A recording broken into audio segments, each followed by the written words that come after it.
Thank you to our sponsor, the Home Depot. The FIFA World Cup 2026 is here. Games every single day, and the best seat to keep up with all the action is right in your own backyard. Big screen outside, grill going, neighbors and friends coming over to watch. Now that's how you host. As an official supporter of the FIFA World Cup 2026, the Home Depot's got what you need to get the backyard match day ready. That's right. Whether it's a projector screen setup, string lights, little patio furniture, the Home Depot will help you make your yard the go-to spot. And with fast, free delivery on over 2 million items, you can focus on setting up the ultimate backyard fan zone instead of making trips to the store. So, as we welcome the world to our backyard, get your home watch party ready with an assist from the Home Depot. To learn more, visit homedepot.com/FIFA World Cup 26. This podcast is brought to you by Colgate Total. We take oral health as seriously as you take sports. That's why Colgate Total Active Prevention uses advanced technology to help prevent oral health problems like cavities and gingivitis before they start. It's clinically proven to provide 24-hour antibacterial protection with twice daily brushing after 4 weeks of use. So get a winning routine and prevent oral health problems before they start. Shop Colgate Total Active Prevention at a retailer near you. I'm going over to his house in the mornings, and I'm like, he's teaching me the offense on his whiteboard in his house, going crazy. And I'm like trying to write all this shit down. I'm like, oh my God, I'm never going to remember any of this. I just got off a bender in Mexico. Like, fuck this. There goes my vacation. I remember he's got like my film up on his phone. He's like, do you remember this play? I'm like, yeah, like I'm trying to have a margarita and some chips, bro. Welcome back to New Heights, ladies and gentlemen, boys and girls of all ages. Yeah. 92%ers, a Wondery show produced by Wave Sports and Entertainment. New Heights is brought to you by Nike. Yeah. One of my all-time favorites. Shout out to Nike. When the world says you can't win, Nike says, so win. Yeah. We're your hosts. I'm Travis Kelsey. This is Jason Kelsey, my big brother out of Cleveland Heights, Ohio, Northeast Ohio till I die, baby, East Side. Subscribe on YouTube, Wondery Plus, wherever you get your podcasts, and follow the social media channel at New Heights Show with 1S. Jason, tell the people what we got coming up. We've got an incredible episode coming up for you guys. First, we're going to tell you how you can win an official New Heights Golden Cup that I was supposed to bring to this episode that I did not. Sorry, it's not here right now, but Jason, the baby is back. We're going to start doing fan contests starting today. We're going to reveal our first fan contest of the offseason where you'll have an opportunity to win a New Heights Gold Cup. That's some exciting Sounds pretty shit. exciting. All right. We're also going to be answering some not dumb questions, and we have an incredible conversation coming up with a friend of ours and a current still LA Ram, Mr. Matthew Stafford. Texas gunslinger. But first, we're going to a little bit to that new news. All right, new news is brought to you by Audible. Oh, yeah. Yeah, baby. Audible. I want to hear what you're talking about. Yeah. That should be their slogan from here Did you just come up with Audible's new slogan? Like catchphrase? If they want to use it, they're going to have to pay me a lot of money. If you want to hear what they're talking about. If you want to hear what I'm talking about. That's the way every Audible book should just start. Like James Clear, Atomic Habits. Yeah. If you want to hear what they're talking about. March Madness Bracket Challenge. 92%ers, we're pumped. Fucking jacked up. I mean, who's not? For It's our March first Madness. fan contest of the year, and a gold cup is on the line. That's right. If you remember, we had a bracket challenge last year that decided the best team name. The winner was the Vikings. Yep. That's still up to debate. I don't know. Yeah. Well, listen, it's not a debate. It's the one that won. It's a debate whether that was accurate. Well, won. And this year we're going full March Madness. That is right. We are the first ever New Heights Tournament Challenge with Reese's Peanut Butter Cups. Wait, time out. How does Reese's factor into this? This is... Oh, okay. I didn't know if we were giving them the cup with Reese's inside of it as the choice. Good idea. Great idea. It's like 2 trophies. Great idea. Are they lava big cups or just regular cups? Whatever they send us. Or Reese's Peanut Butter Puffs. What if it's just a conglomerate of Reese's Peanut Butter Puffs, Reese's regular peanut butter cups, Reese's big lava cups, Reese's Pieces? I actually just got a protein from Cellular that's Reese's flavored. I was out when you said conglomerate. We will post links to where you conglomerate? can make your picks and enter this bracket challenge. You'll play against us, me and Jason, at New and the New and Heights everybody team. else that submits a bracket. But yes, we will be in it too. Yeah, Jason doesn't even know what a basketball is made of. It's made of leather Oh, and air. that's what he thought. all the college balls are made of some sort of composite now, Jason. Yeah, it's probably not. You're a actually fucking leather, idiot. right? I don't. Yeah, I have not watched 1 ounce of college basketball this year, Not even a lick. which is why I feel extremely confident. In a 'Cause I'll lot tell of you ways. what I'm going to do. This is what I'm going to do. I'm Okay. going to go to Audible and I'm going to look up the books on how to master March Madness, and I'm going to read up on them. And you're going to be doing. Well, you don't read on Audible. Huh? Well, I'm going to listen up on them, Okay. and then I'm going to come in with a wealth of knowledge on how to pick March Madness teams, and I'm going to kick your ass. No way, Jose. I'm going to Audible. James Can you Wooden's name one team in the top 25? Duke. Lucky guess. It was. Can you name one player in NCAA basketball? Holy fuck. One player, Jason. Jesus Christ. I don't think I can. I don't think Jesus is in the NCAA. No. Well, he's everywhere, Travis. So they say. So they say. Yeah, I don't think I can. He doesn't even know who we gave NIL money to at the University of Cincinnati. I don't. Not gonna lie, I don't know one name. Jizzle James. Shout out to Jizzle James. Jizzle James. Yeah, he's still there. He's still there? Yeah, he's rock. He's Well, our no only hope. one. We got to make a run in the Big 12 tourney from what I think. Rules are simple. Sign up using the link in the episode's description. Entry with the highest score wins. We will do our best to limit it to 1 entry per person. All right, so please don't enter multiple times, even though that is going to get you the best chance to win. Yeah. There will be a bracket for both men's. We're on the honor code, and people. there will be a bracket for both the men's and women's tournaments, so we'll be handing out 2 golden cups. We're handing out 2 golden cups. Questions. Have either of you watched any college basketball games this year? We answered that. Do you guys usually fill out brackets ever? I will say this. Mom used to get Cavs tickets if she won the bracket at work. So you'd fill it out for her? And I used to fill it out for her, and that was how I got free Cavs tickets. That's not how you got free Cavs tickets from Fairfax Elementary School. Go ahead, tell him. Go ahead, tell him what happened. You're still thinking about it. 30 years later, I'm Jason. just regurgitating a fact. I'm not thinking about it. You brought up a false I won fact. my fight. You didn't. You got suspended, and I got Cavs tickets. What do you mean you won I won my fight. What are you talking about? I did not lose my fight. I think that's why you didn't get the Cavs tickets. No, I didn't get Cavs tickets because I got suspended for beating the shit out of a kid. Okay. So why did I get Cavs tickets? Because you schmoozed the principal. What? Yeah. You think that's how I got Yes, Cavs tickets? yes. The principal loved you. Mrs. McBee did not like me. I'm pretty sure Mrs. McBee despised our entire household. No, I think she liked. Not really sure. That's it for new news, brought to you by Audible. All righty. Gonna hear what I'm talking about. Jason. Yep, I'll tee it Want to up. do the honors? All righty, our guest today is from Highland Park High School in Dallas, Texas. Texas He was the number gunslinger. 1 pick in the 2009 draft, a 2-time Pro Bowl, Super Bowl champion, and still the quarterback of the Los Angeles Rams. Please welcome Mr. Matthew Stafford. Thank you very much. Thank you for having me. That's a hell of an intro. I need you in game. Yeah. Need you in game for me. I'll come do that anytime.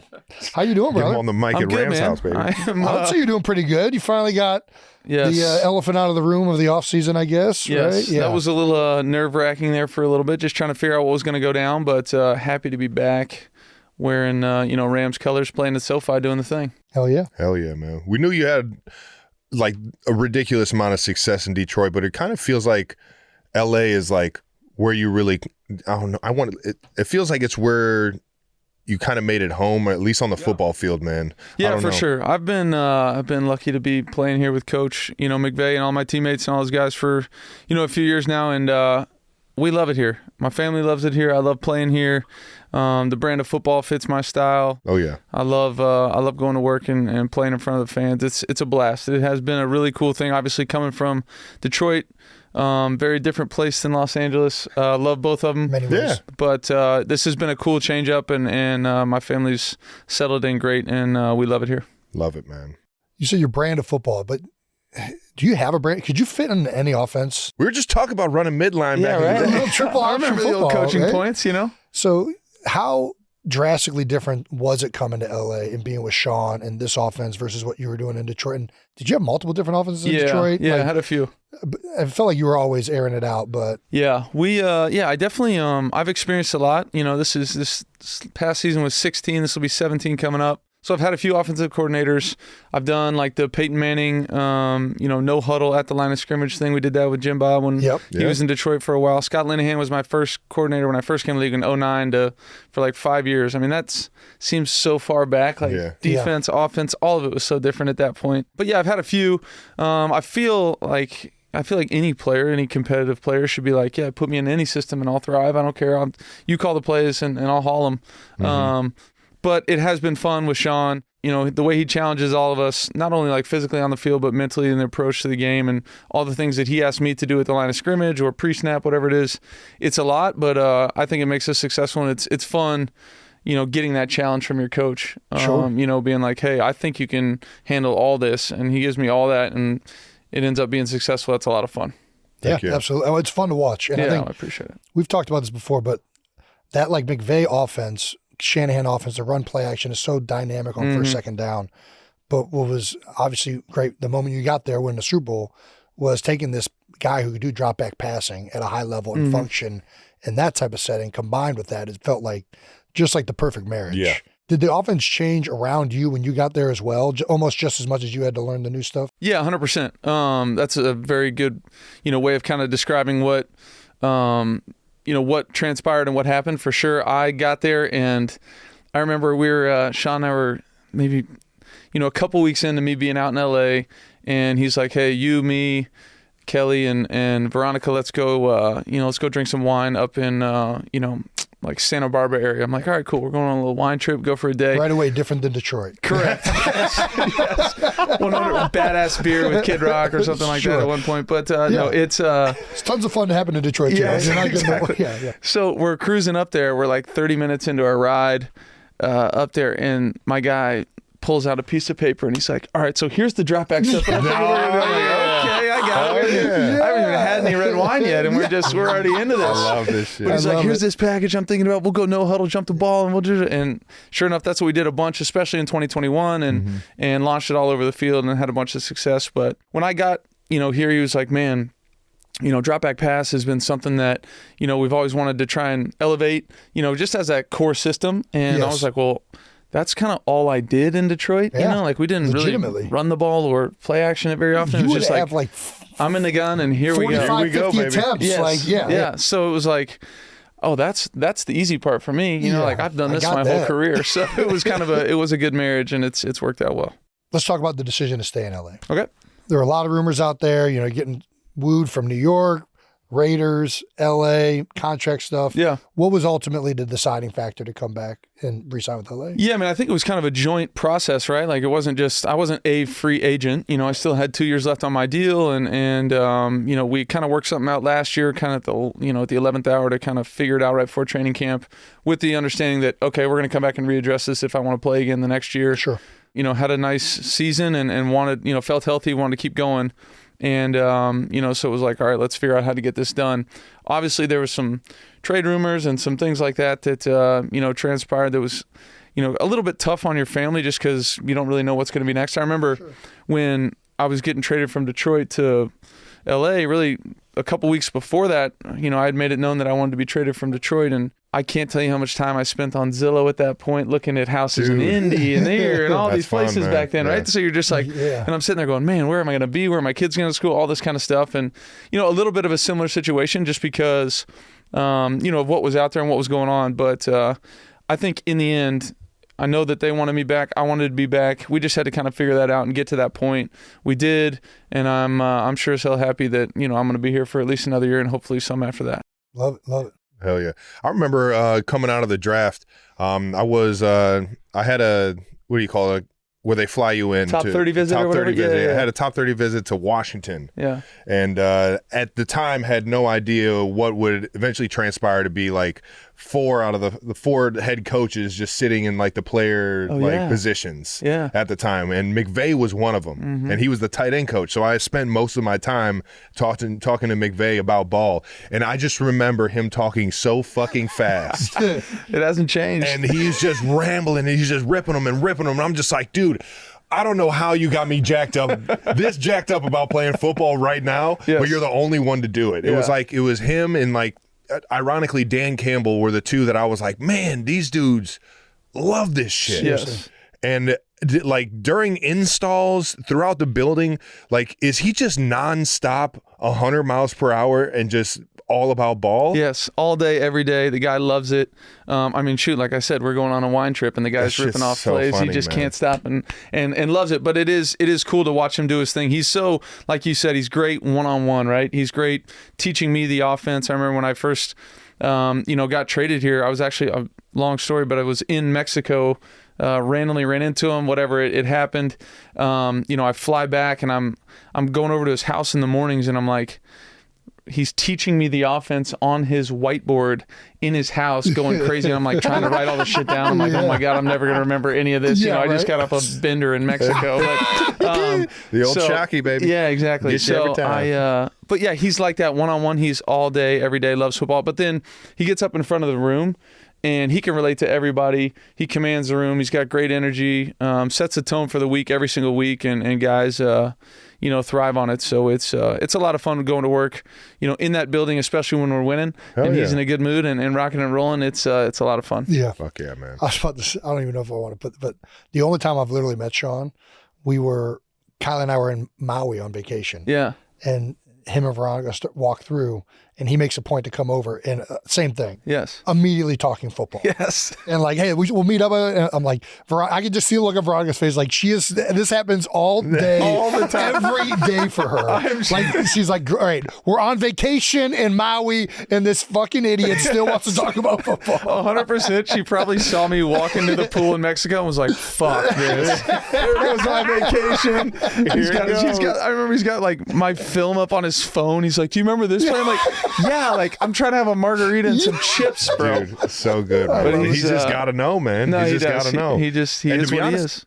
I enjoy talking ball with him. Yeah, He ropes you in, man. 100%. He ropes you in. He just wants to get better, man. I fucking love that. No doubt. Well, you guys got a lot of talent around you over there. Yep. I'm sure that had a lot to do with you wanting to come back. Mm-hmm. I mean, it feels like a great situation over there. Obviously, the Cooper Kupp decision of whether he's going to be back, things like that. One of the best receivers in the league still. Yeah. Obviously dealt with some stuff last year, but is it like, and we don't have to talk about this if you don't want to, but have you talked to him? Well, yeah, I mean, like I was, I ran into him right kind of when they told him the news that they were, talking about trading him and obviously that one is tough. It's you're around this game long enough, those kind of things happen, and it's tough, especially for a guy that's meant so much to me in my career and how he helped me kind of, get in with the Rams and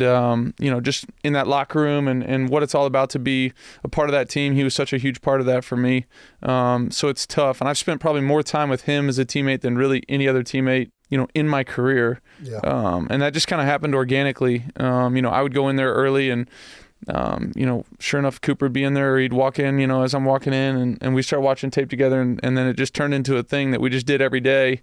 And so I spent a ton of time with him. He's meant a ton to me, as a player, but even more probably as a person. You talk to guys, including Sean, guys around that team that have been with him for extended periods of time. And he's a fantastic player. He means a ton to our team, but just as a human being, as a person, he's as good as it gets. So whether he's with us, which I love, I love Cooper and would love opportunity to continue to play with him, but or if he's somewhere else, I mean, whoever gets him, it's going to be, he's a fantastic person for the locker room, for the team, and shoot, when he's healthy, he's still balling. Hell yeah. Man, I still remember that goddamn interview where he just started ripping off defensive Dude, we give him shit coverages about and that all stuff, the dude. time. That shit was so. But it was like. I mean, that dude's the mind is going, man. So the story and he's dialed in. The dude. story. I mean, he's like the nicest guy in the world, right? Yeah. And so the story behind that is he's like doing this interview post game, which he doesn't, love being in front of the camera anyways. And he's doing an interview, and the reporter asks him a question. He answers it. She asks him another question. He answers it. It's like a third question. He's like, okay, what is going on here? And this, he's like, I'm trying to get off the field, get in the locker room and go. She asks him one more question. And so he's like, you know what? I'm just going to go top rope way over your head so that you're just going to go, okay, thanks, Cooper. See you later. Yeah. That's brilliant. He very hits her smart. with just like we saw the zone pressure. I knew it was the mic was working away because we got 3 out. Matthew changed for protection. I catch it and beat the safety. I'm like, you just went like rogue football on this reporter, and she was just like, and that's Cooper Kupp. See you later. He's like, thank God I can go take a shower and get out of here. But it was pretty veteran move by Coop to get out of that one. You were saying he watches film with you guys. Is he that like in tune with like protection calls and stuff like that, or was he just trying to get out of that interview? He's pretty dialed in. Like he asked me really good questions. Nice. Just from a quarterback perspective. He knows as much or more than any other teammate I've ever had. This guy will be watching practice or something, and he's like, hey, run that play back, and I'm like.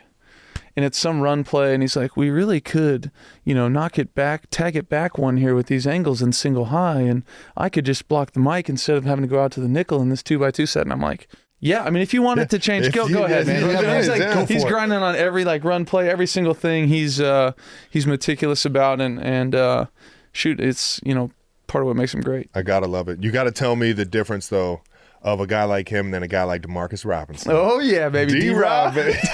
One of my favorite teammates of all time. He's so great.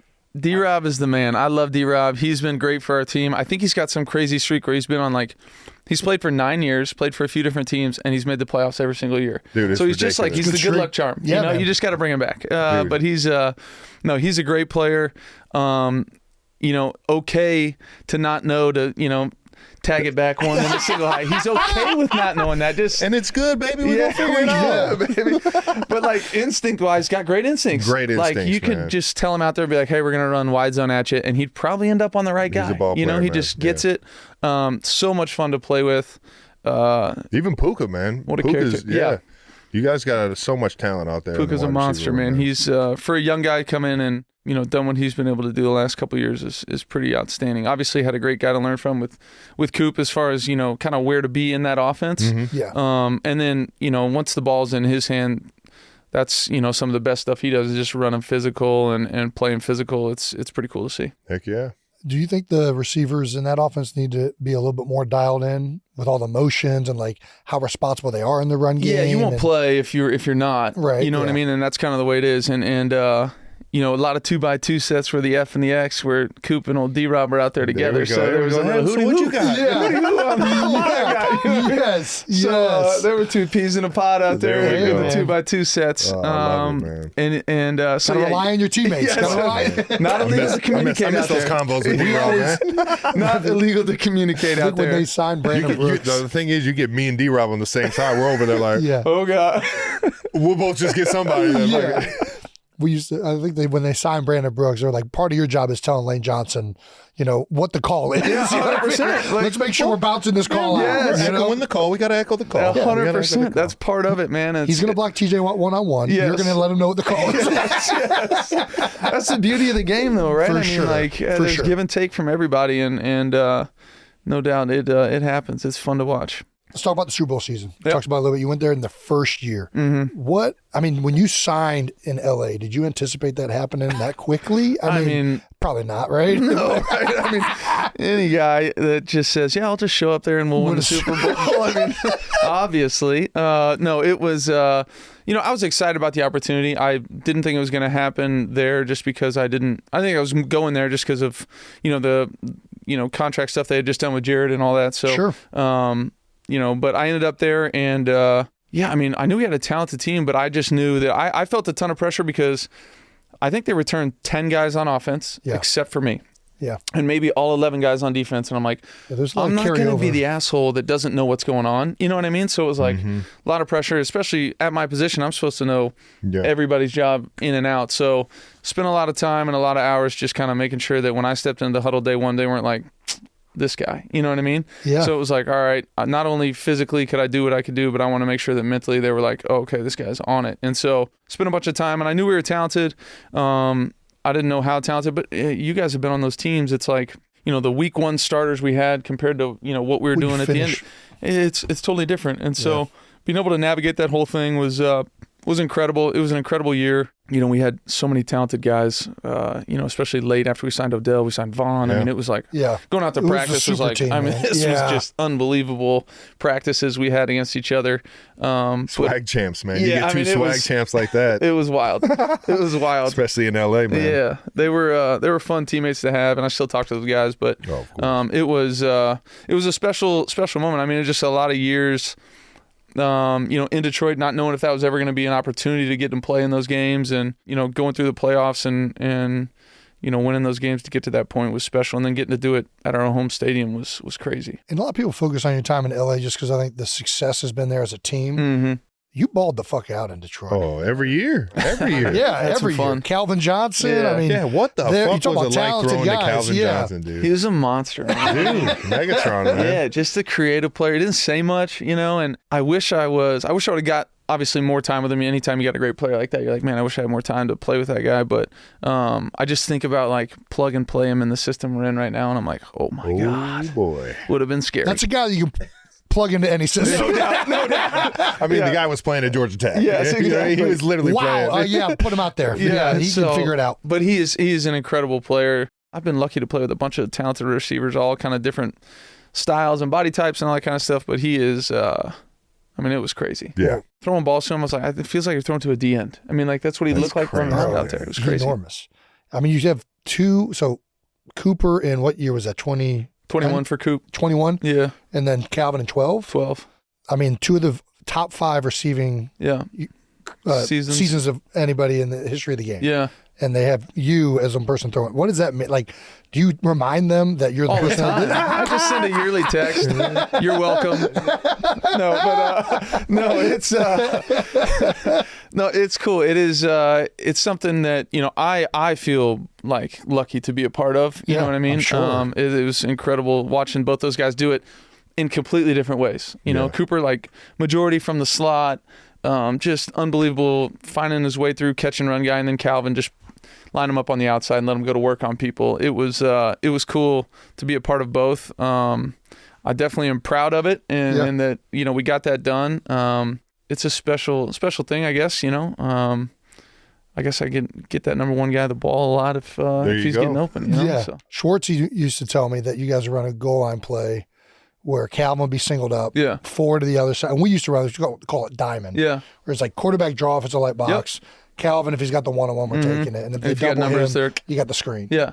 And he's like, you could not be right. Yeah. Like, it was like a cheat code. It was. And then, we would get to the point where I would...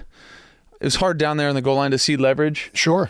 For me, like, was the guy playing inside you or outside of you or whatever? So I got to a point where, like, Calvin and I would just he would just signal to me whether he wanted the fade or the glance kind of. Yeah. And he would just go open hand, closed hand on the inside hand. He just closed hand I'm running the fade. Sneaky son of a bitch. Open hand. He'd biggest dude on the field. Yeah. Sneaky. Just one hand open. I'm like, ooh, here comes this one right here. So, but yeah, I mean, it was crazy. And then we went and played the Saints, and they ended up vicing him, down at like punt pro. Punt return, And then the next year, I'll never forget, we're playing at Arizona, and like the first third down of the game, he's in the slot, and we're running like 525 F post swing, like and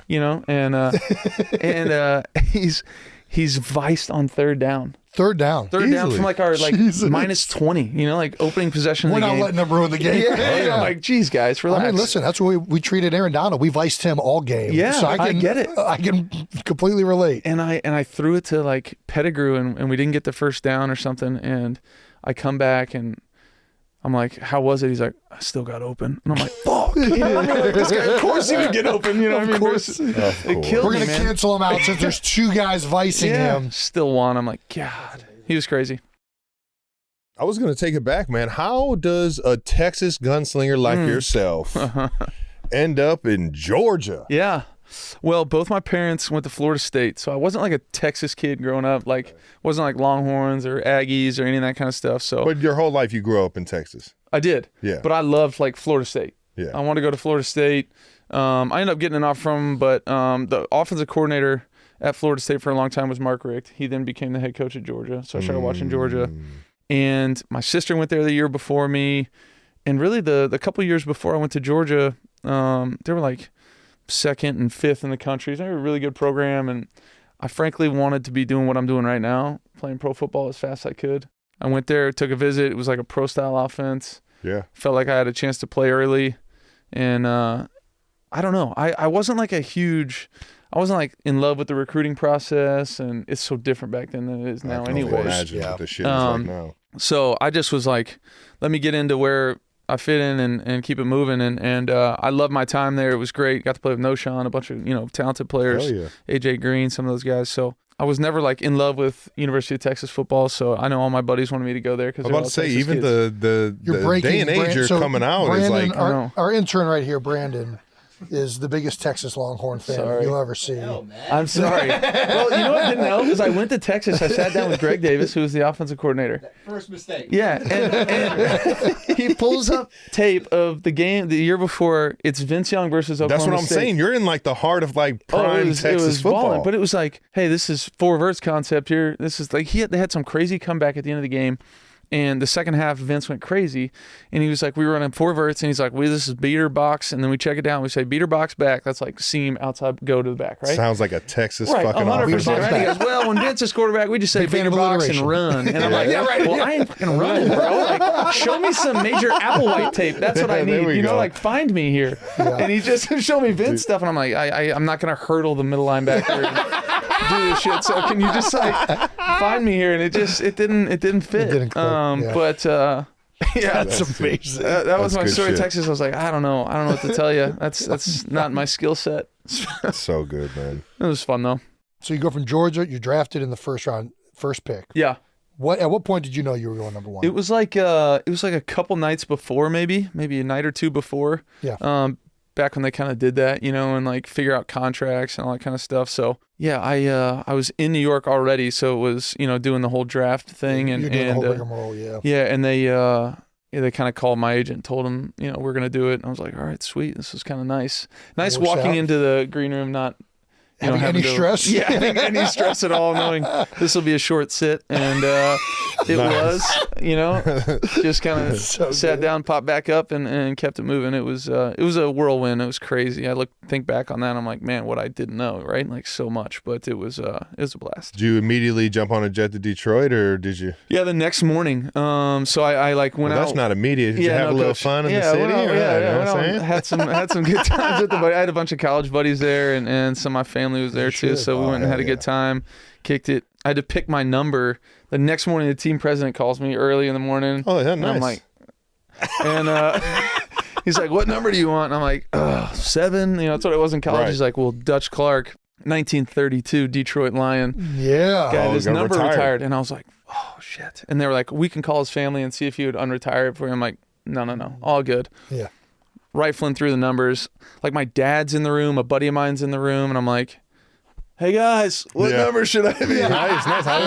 And I'm like rifling through these, like, you don't want that one, or you don't want that one. I was like, all right, I'll just go with 9. Is 9 available? They're like, yeah, 9 works. I'm like, cool. Nice. And in my head, I'm like, great, I don't have to change my signature much. And like the 7 just goes to a 9. There Like, we go. I'm There good, we right? go, This is yeah. easy. So yeah, after that, proceeded to hop on a jet and fly to Detroit. So Love it. Before the 2 days before when they called you, were there any other teams that you thought, I might end up there? Like, or Yeah. how's the process, I guess, before the yeah, draft? it was. I took a couple of those 30 visits you were talking about. Yeah. I took one to Detroit. I took one to the Jets, and then I took one to San Fran.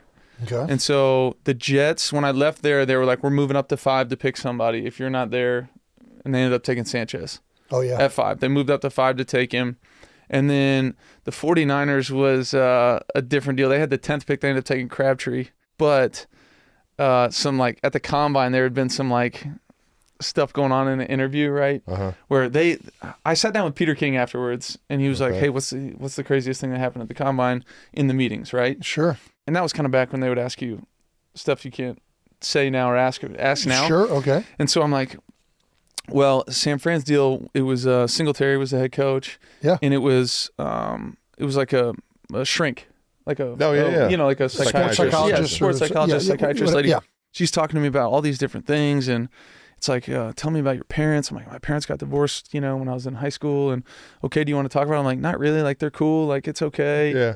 So Peter King's like, what's the strangest thing? I'm like, well, my 12 minutes with the Niners at that point was, it was like, I wanted to know how much of the prorated hour I owed him after my 12 minutes. And I said that, and he wrote that, and I was like, and so Mike got all pissed off and was like, he's not, ready to be a quarterback in the league, and he got mad, so I had to fly out there and like, just kind of like shake hands and be like, listen, man, I didn't mean anything by it. Yeah. It's supposed to be a joke, but that was a complete waste of my time. Dude, I fly out to San Fran. I'm on the East Coast. I'm in Atlanta at the time. I fly out to San Fran. I go there. I meet with Mike. This is awesome. He's getting a Bowflex put in his office. As I'm walking in, I'm like, hell yeah. He's getting the Chuck Norris put in. I'm like, dude, of course. He got scammed by the commercial. He's just like, damn it. Been there before. That shit. And I'm like, this is awesome. But like, it was honestly a great meeting with him, the whole deal.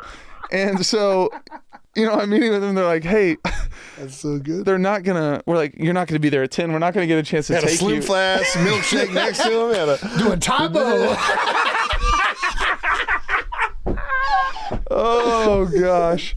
Yeah. Hey. It was short-lived. The league has changed quite a bit. Yes, it has.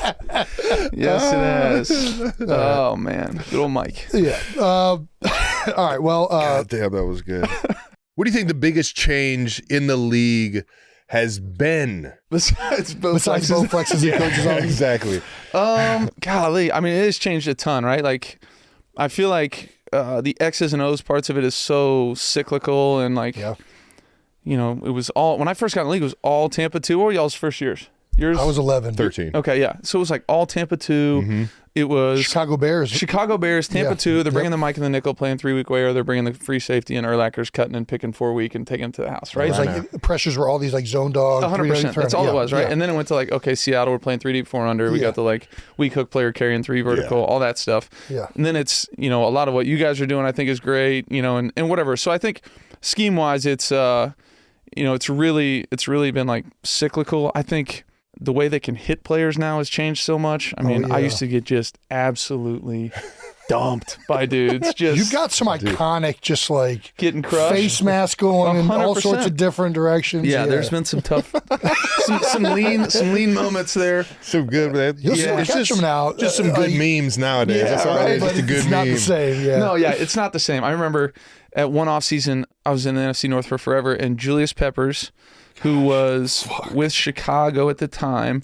Like I would just talk to you and sound intimidating. Jared Allen. Julius Peppers. North Carolina. Are you out of like of an action movie? What the fuck are you doing on this football field?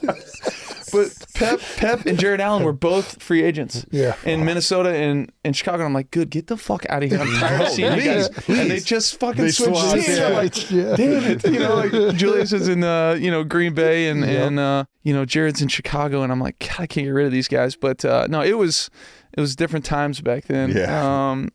I mean, really all aspects of the game, I feel like. But, I mean, none of the guys were doing this, so this is a different part of it as well, which is kind of cool. Yeah. I'm not like ultra dialed into the podcast thing. My wife does the morning after and chime out. KB. She does a couple podcasts and she rocks it. I'm not super dialed in. Cooper and I did a little 9 and dime, like for the team kind of thing. Yeah. Which was a lot of fun. But yeah, I mean, just having the ability and the platform to kind of get out there and talk a little bit is cool. I know it's fun for everybody to get to know you guys too. So it's cool. Yeah, we have fun doing it, Hell especially when we get guys like this, man. I appreciate you. We got to talk about something that Tom Brady said though. He's saying that college isn't developing these quarterbacks like they used to. Mm-hmm. How do you kind of see that as well? Like, do you see some of these young guys that come in that just are? It doesn't seem like they're as ingrained in the maybe the X's and O's or their mechanics as much. Well, yeah, and I think maybe kind of what he was thinking about too when he was talking about that is just, the ability to move and do all that, you don't get time in a system, right? Like think about if you just changed offensive coordinators every single year, you'd be like, man, I don't know. I know a lot, but I don't know if I mastered anything. Got everything. You know out what I of mean? that. And got everything out of that. And so, I mean, because for me, it's hard to argue. I mean, what Jaden Daniels did this year as a rookie, I'm like, All right, Pretty now. damn impressive. pretty solid player, and I think solid. really, all those guys that are coming out, the rookies actually impress me, just the way that they can go out there and operate and play at a high level at a young age. But I do know what he means by that.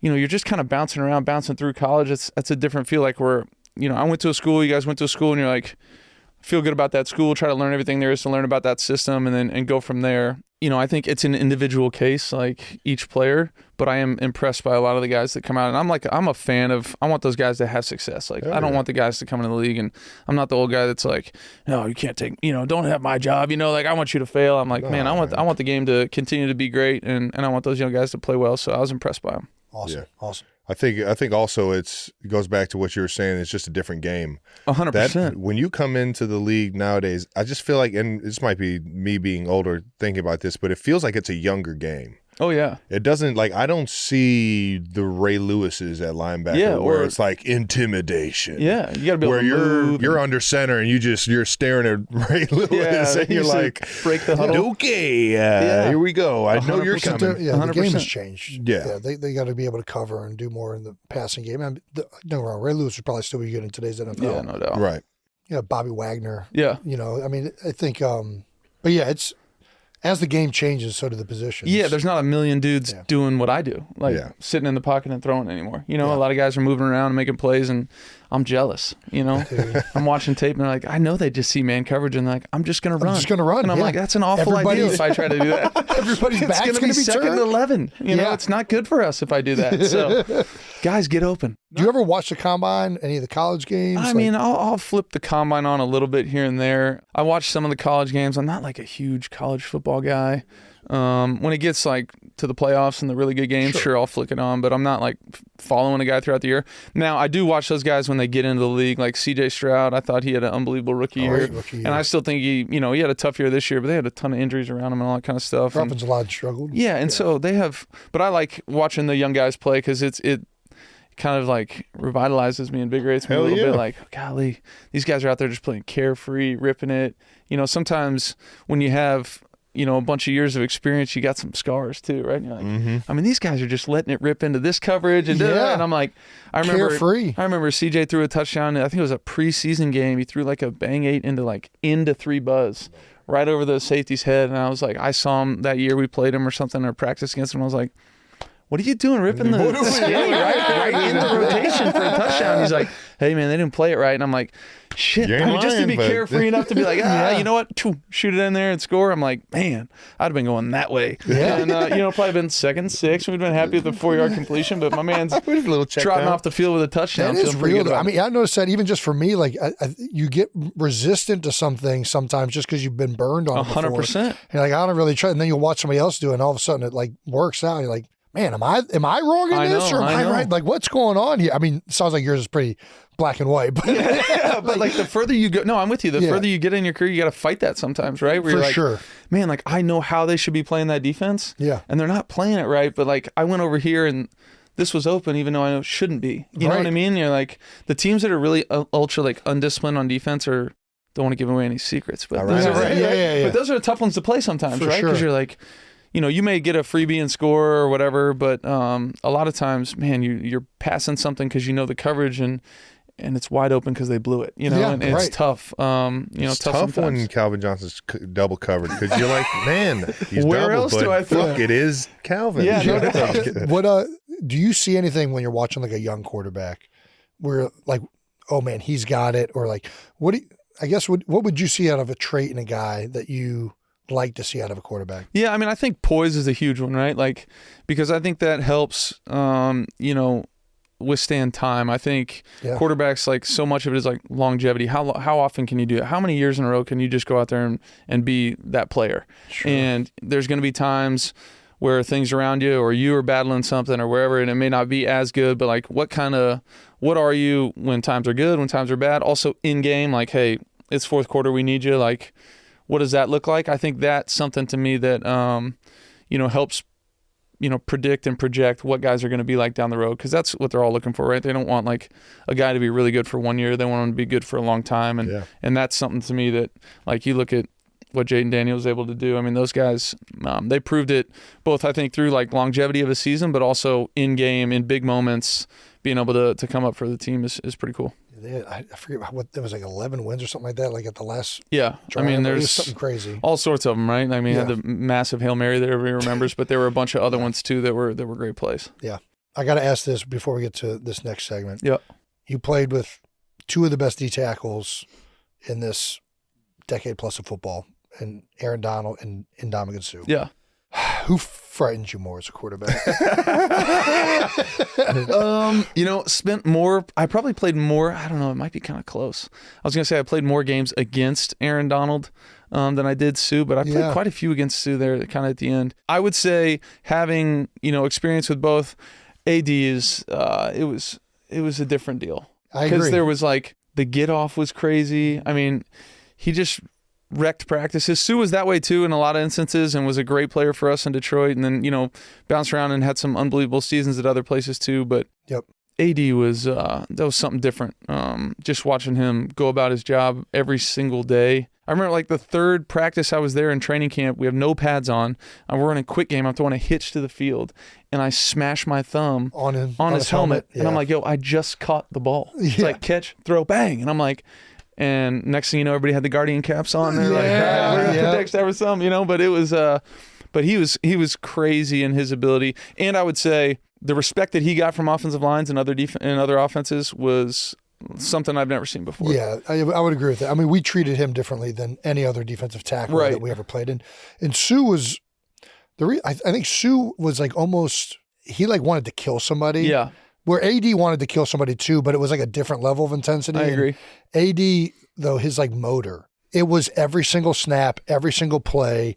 You could not take a play off, and he never took a play off. He was running. I don't know how he had that kind of conditioning. It was to this day. Yeah. Well, the combinedness of like his athleticism is explosive in strength.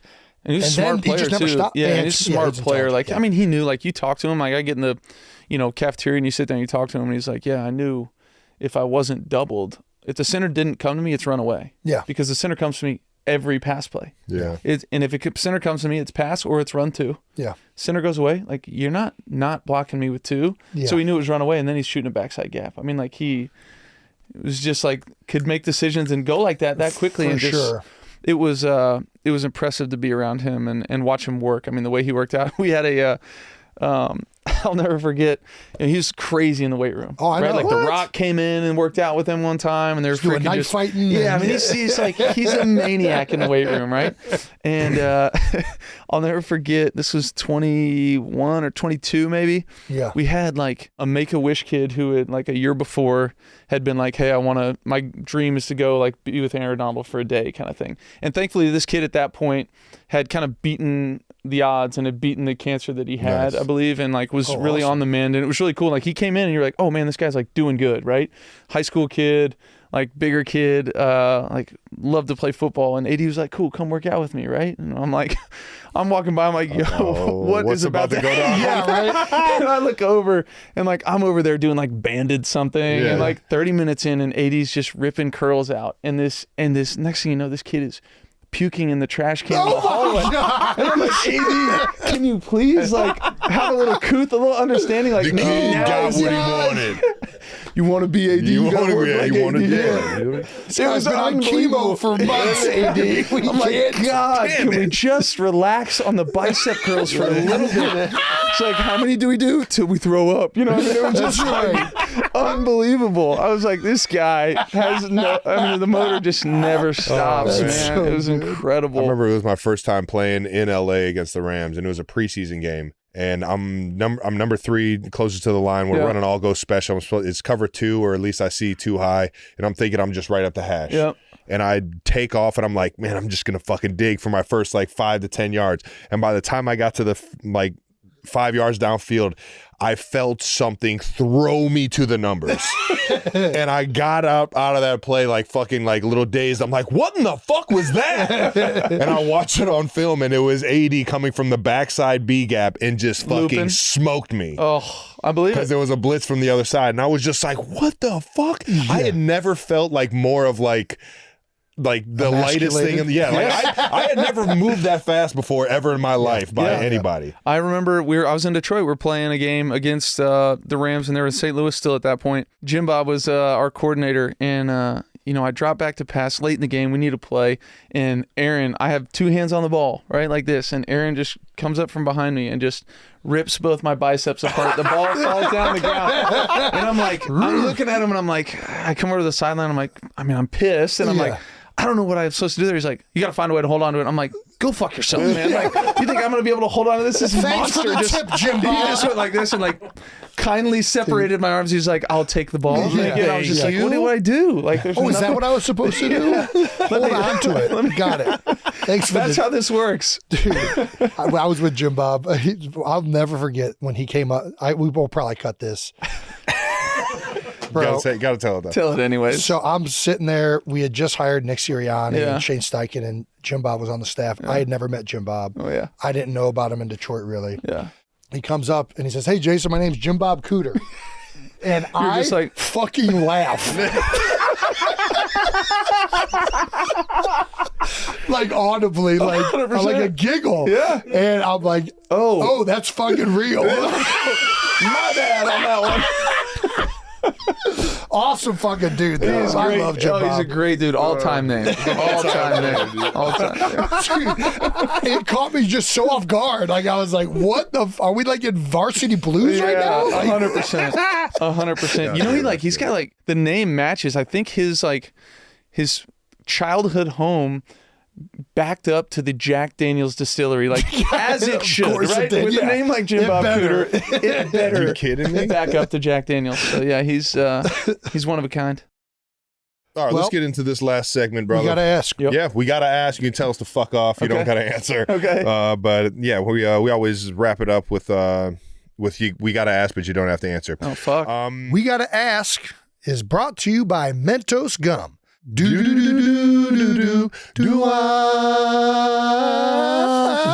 you because you keep doing the same note. No, it's not. You're doing the same note. I'm doing a different note. Do your note. No.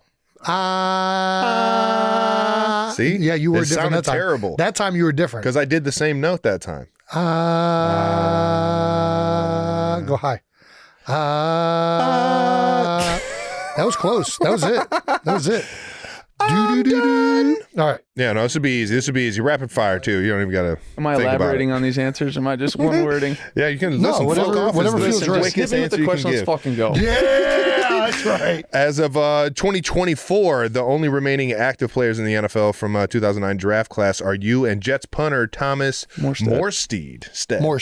Morstead. Yes. Steed. The EAD. It's a tough one. It's a tough one. It can go both ways. Red. Yeah. You know what I'm saying? 100%. My first grade daughter Hunter is doing those words right now. She was reading this morning. See, read. 100%. It's a real deal, bro. I don't know who created this fucking language. Yeah. Do you plan to do whatever it takes to outlast 100%. I've been waiting for him to just wither away at some point, but he just keeps going. He's a machine. We actually played the Jets this year. It's funny you say this. We played the Jets this year. I was unaware that Thomas was an 2009 draft pick. And did he fucking challenge you? Post game, he fucking came up to me. He was like, "Yo, can I get a picture?" We're like the only two guys still doing it. So, it was nice to get a picture awesome. with my guy. It'll be the last one. Yeah, right. Don't ever ask me for a picture again. I love it. But no, I mean he's got a gig that promotes longevity. So we'll see. I don't know if I can keep going, but he probably can. Yeah, he can keep going forever. I don't like my odds. Do you have a favorite throw? One is tough to come up with. I mean, like throwing a fade to Cooper to win the Super Bowl was pretty awesome. Yeah. The play earlier in that drive to throw the in-breaker I had where I kind of licked him off was another good one. Those are the two that come to mind. And then weirdly enough, the three that, hit me first were all to him. But the one in Tampa in the divisional round, when they brought the zero pressure on the 2-minute drive, and he's running like a vertical push to clear out for a dagger. Yeah. And I like caught it backside safety whenever I was like, oh my God, this is zero, and just launched that one fade away. Those 3 are pretty good ones because they were like high leverage moments, right? Sure. Like there's some cool ones that, you're getting blown out or you're winning big, but those were high leverage moments, and I was able to make it happen. All right, We now. do have a submission from Andrew Whitworth. Recently told a story. Big win. Oh, great. He said one time you threw a bomb to Van Jefferson against Arizona. I don't know if you remember this play. Okay. It's got to Where be 21. you said fucking dime Yeah. as you threw it. Yeah. Yeah, Is that was a real? good one. That was a good one. Yeah. That too was a good one. You like called like nothing but net. Yeah. Kobe. It was a good one. Yeah, it came out of the hand good, and I was just like, knew it. oh, this is going to be sweet. And I'll never forget, J.J. Watt was on the sideline, wasn't playing that game, he was hurt, and I like threw it and kind of like spun around and like, for some reason, I'm kind of cruising down their sideline, and I like lock eyes, like see him, and I'm like, oh, got him. And I was like, also, thank God you're not playing. Yeah. Would not have been able to get that one off. But Would have been way harder with you in front of me. But that was a good one. Van, when he got that one, that was kind of like a cool, like play action half boot that we had put in maybe that week or week before, and hit it. It was sweet. That's awesome. Yeah, it was a cool one. Who put in the fake spike? In Dallas? Yeah. Oh my, that was not put in, Coach. That wasn't? No. That was just you just swinging spike? Yes. Psych? Well, I was like, so we throw a seam ball to Calvin in that the play before, and I thought he got in. Everybody thought he got in. Riley Reef was our left tackle at the moment, and he's celebrating like WWE style on the 50, like, oh, and his back is to me. I'm screaming high pitched like a girl, like, get over here, Riley. Yeah. And so everybody's kind of waiting for Riley to get back from his celebration. And so I'm standing at the line of scrimmage, and I've got time to kind of like look. Yeah. There's like 12 seconds left on the clock, and the D-line's just like chilling in the stands. Yep.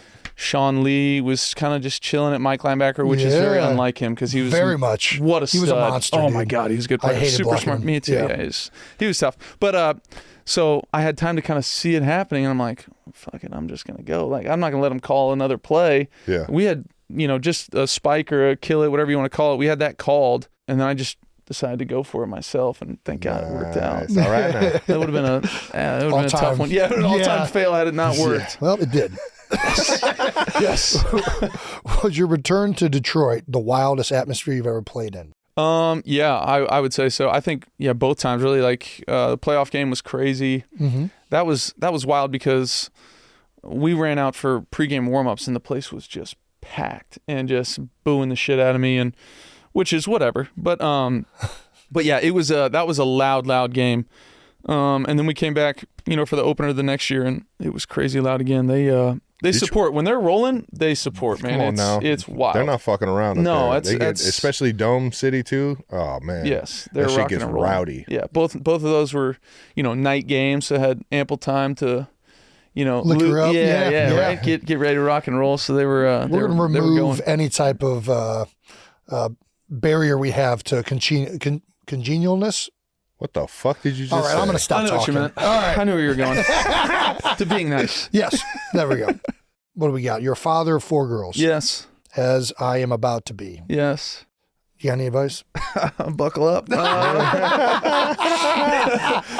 it's a blast, man. We saw each other not too long ago, and we were talking about it. It's a blast, man. My 7-year-olds will soon be 8, 6 and a 4. So we're like rocking and rolling. We're in leotards all the time, doing gymnastics around the house. Hell It's yeah. crazy. So I don't know, man. I at this point I'm like, I don't even know what I would do with a boy. Like I can't even wrap my head around it. So I'm just like, I'm all in on the girls. Throw them that pigskin. Yeah, Let them sling it, man. I What can you mean? figure it out. You know what I'm saying? Yeah. I don't You really can definitely know. figure though. it out, but I mean, changing a diaper with a nutsack there just Yeah. feels like it would be weird. Agreed. Like wiping shit up a nutsack. Like I don't want to be a part of that. I'm with you. I'm with you 100%. Just gotta shine those nuts, man. Just gotta shine those things, man. Where are we at? Baby nutsacks, I think, is where Yeah, we I left think that's off. where we stopped. We're on baby nutsacks. Well, back on the nutsacks. I don't know where that's at in the rundown. Former offensive coordinator. No, I'm kidding. Your former offensive coordinator, Kevin O'Connell, told a story about a game before he was head coach where a QB fell down a skinny staircase at Lambeau. Do you recall this? Yeah, well, Was that QB you? No? no. Oh, shit. We've narrowed was the down guy the before me. suspects. That was the guy before Oh, me. shit. That was JG. Oh, no way. I guess that's why I was obviously not there for it, but allegedly he took a spill. monster spill down those, those like Fuck turf. yeah. Oh, yeah. Hell Yeah, that's old school Down that shit little back there. That tiny tunnel? AstroTurf. Yeah. Yeah. He, I guess he took a spill. I don't know. I wasn't there for it, but that's not a fun way to start your day at Lambeau. No. It's going to be tough enough already. Yeah. He's bounced back. Yeah. Yeah, He's yeah, playing great. Do you feel you haven't gotten enough credit for the no-look passes common in the NFL? I don't care too Think much about it. for credit. Yeah, Fair enough. I'm not.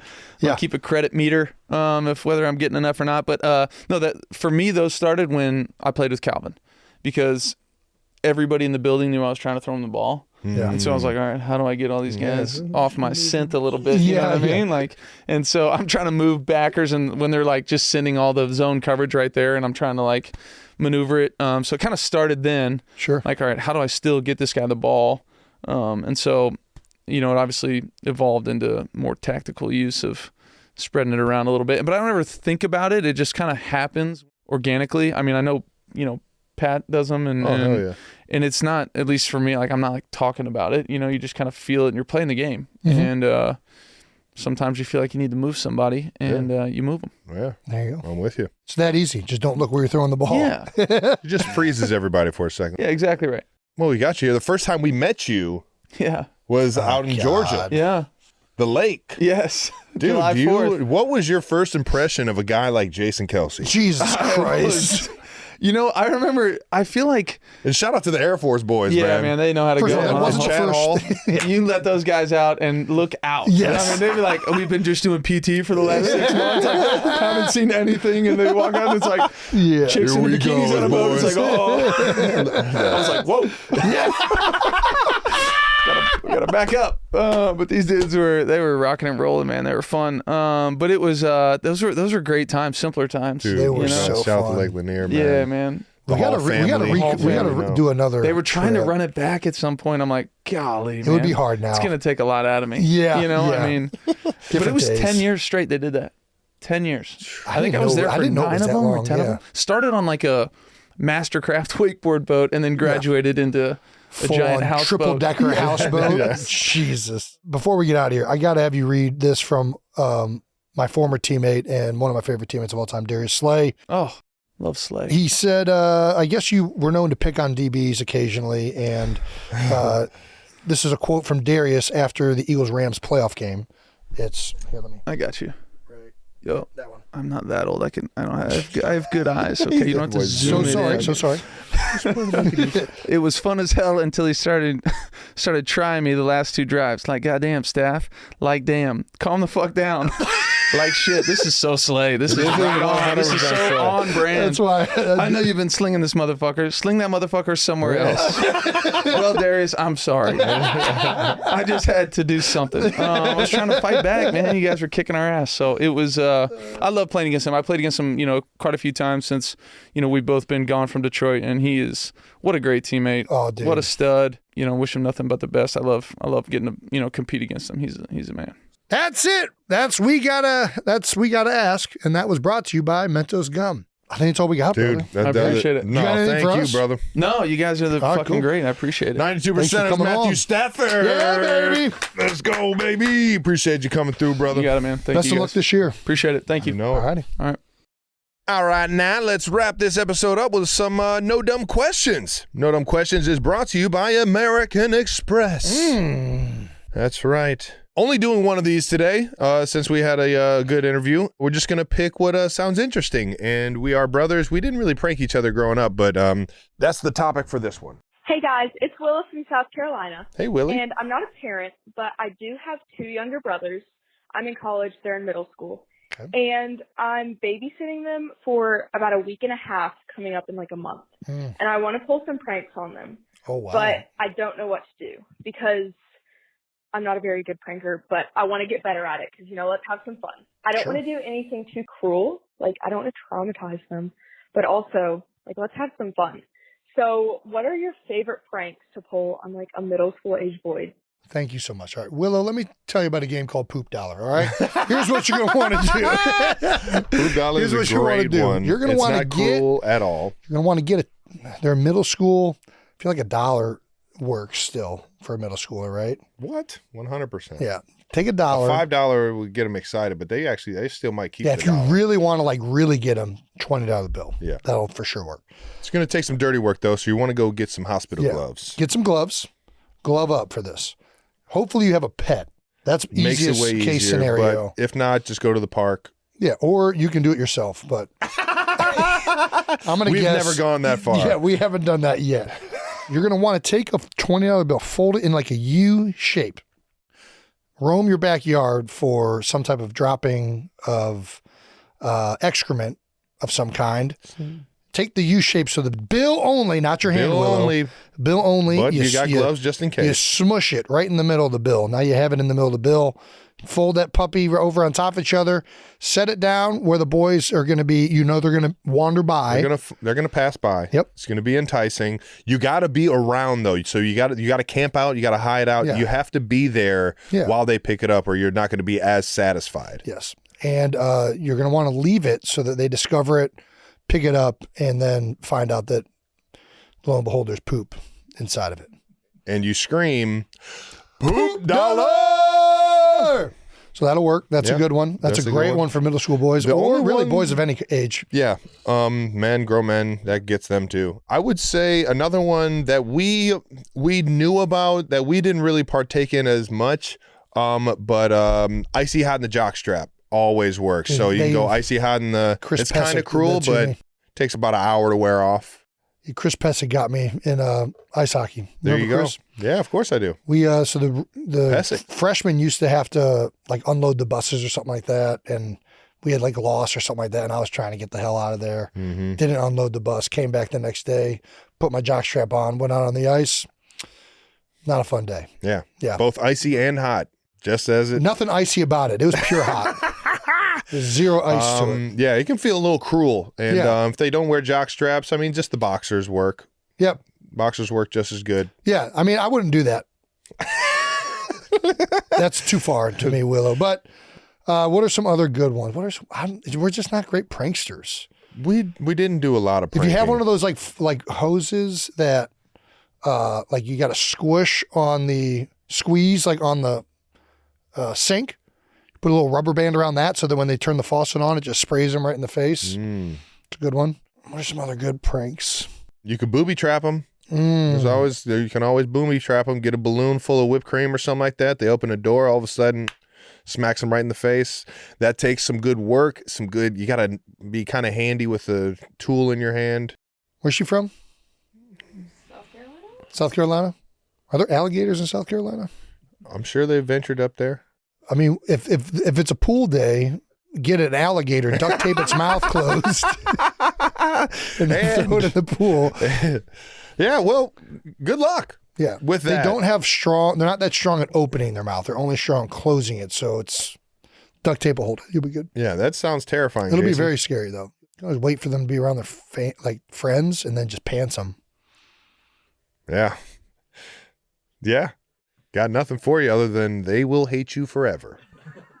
Please let us know what you ended up doing. We can't wait to hear how you pranked these little twin fuckers in middle school. Yeah. So that does it for No Dumb Questions, brought to you by American Express. Alrighty, that wraps up another episode of New Heights. Thank you to Matthew Stafford for Dude. joining the show. What So an much awesome fun, conversation man. that was. So much fun. Awesome to relink after all these years. Hell yeah. Make sure you're subscribed on YouTube to the New Heights channel and follow New Heights on the Wondery app or wherever you get your podcasts. You can listen to new episodes of New Heights early and ad-free right now by joining Wondery Plus in the Wondery app or on Apple Podcasts. Don't you forget to hit up Wondery on the Wondery app, baby. Once again, New Heights, a Wondery show produced by Wave Sports and Entertainment and brought to you by Nike. When the world says you can't win, Nike says, so win. Follow the show on all social media at New Heights Show with one S for fun clips throughout the weeks. And thanks to our production and crew. And thank you to the 92%ers. As always, we will see you next week. Peace.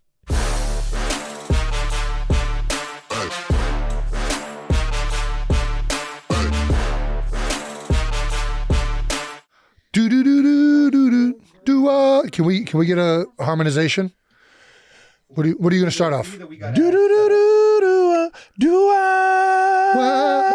You want me to go down lower? Yeah, go lower. Do do do do do do do I can't do that one. Where you They at? gotta go real low. Where you at? Do do do do do do do I? All right, so I'm up there. All right, go. Do do do do. Wait, hold on. Now you're doing the whole thing. Yeah, I'm going to try and. All right. Where's my ending note again? Well, now you're higher. All right, I can't fuck find this. where you're We at. gotta go, I can't. I Jason. have no I don't idea where wanna you're be at. here You're any all over longer. the place. I'm not a. This is why I don't do music.